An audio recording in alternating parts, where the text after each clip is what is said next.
नमस्कार, मैं हूं दिवाकर त्रिपाठी और आप देख रहे हैं न्यूज़ 7 हिंदी। पहलगाम आतंकी हमले के बाद पाकिस्तान की नींद उड़ी है। पाकिस्तानी सेना और हुक्मरान इसी सोच में डूबे हैं कि आखिर भारत क्या करने वाला है। पाकिस्तानी फौज के कई अफसर इस्तीफा दे चुके हैं और कई अपने परिवारों को महफूज ठिकानों पर विदेश भेज चुके हैं। कश्मीर पर आग उगलने वाले पाक सेना प्रमुख जनरल आसिम मुनीर ने भी चुप्पी साध ली है। आर्थिक तंगी झेल रहा पाकिस्तान अब दुनिया में अपने मित्र देशों के आगे हथियार और साजो सामान को लेकर हाथ फैला रहा है। कायराना हरकतों का बादशाह पाकिस्तान, दुनिया के आगे गिड़गिड़ा रहा आतंकिस्तान।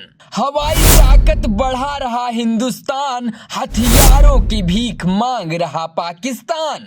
भारतीय सेना मांग रही जंग का आदेश, पाकिस्तानी अधिकारी परिवार को भेज रहे विदेश। पाकिस्तान यूं तो अपने आंतरिक मामलों से ही लगातार परेशान रहता है। भूखमरी और गरीबी का आलम यह है कि उसे दूसरे देशों का मुंह ताकना पड़ता है। महंगाई ने पाकिस्तानी आवाम की कमर तोड़ रखी है, लेकिन इसके बावजूद नापाक पाकिस्तान अपनी कायराना हरकतों से बाज नहीं आता है। अब जबकि पहलगाम में हुए कायराना हमले को लेकर हिंदुस्तान ने करारा जवाब देने का मन बनाया है, तो भिखमंगा पाकिस्तान दुनिया भर से मदद मांगने के लिए हाथ फैला रहा है। तुर्की से मांगी मदद। भारत की जंगी तैयारियों के बीच पाकिस्तान में खलबली मची हुई है। उसने तुर्की समेत मित्र देशों से मदद मांगी है। भारी सैन्य सामग्री ले जाने में सक्षम 6C-130 हरक्यूलिस विमानों से साजो सामान रविवार को तुर्की से पाकिस्तान पहुंचा।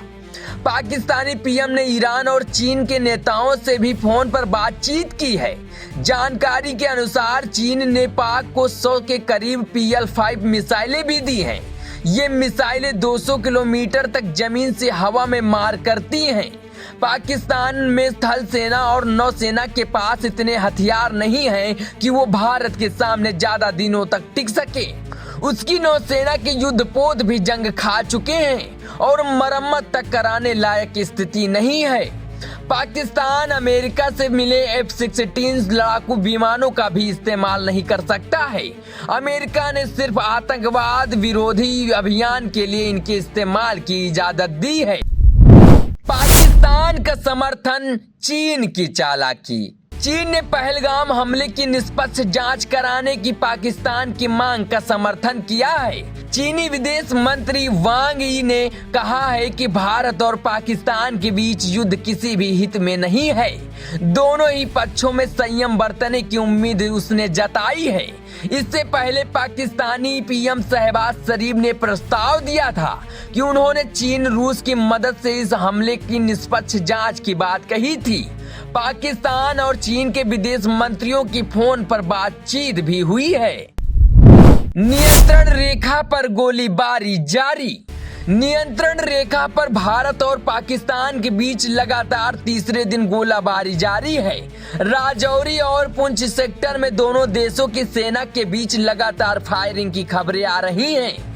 पाकिस्तान लगातार संघर्ष विराम का उल्लंघन कर रहा है। भारतीय सैनिकों ने गोलाबारी कर मुंहतोड़ जवाब भी दे दिया है। एक तरफ जहां पाकिस्तान दूसरे देशों से मदद की भीख मांग रहा है, तो वहीं दूसरी तरफ हिंदुस्तान अपनी ताकत बढ़ा रहा है। भारत और फ्रांस के बीच नई दिल्ली में राफेल लड़ाकू विमानों को लेकर नई डील होने जा रही है। भारत 63,000 करोड़ रुपए में राफेल की नई स्क्वाड्रन खरीद रहा है।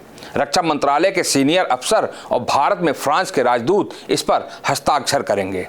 जाहिर सी बात है कि भारत की ताकत के आगे नापाक आतंकिस्तान बौना साबित होगा।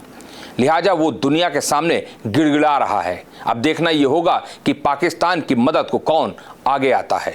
फिलहाल इस खबर में इतना ही। देश दुनिया की तमाम खबरों से बाखबर रहने के लिए आप बने रहिए न्यूज़ 7 हिंदी के साथ। मुझे दीजिए इजाज़त। नमस्कार।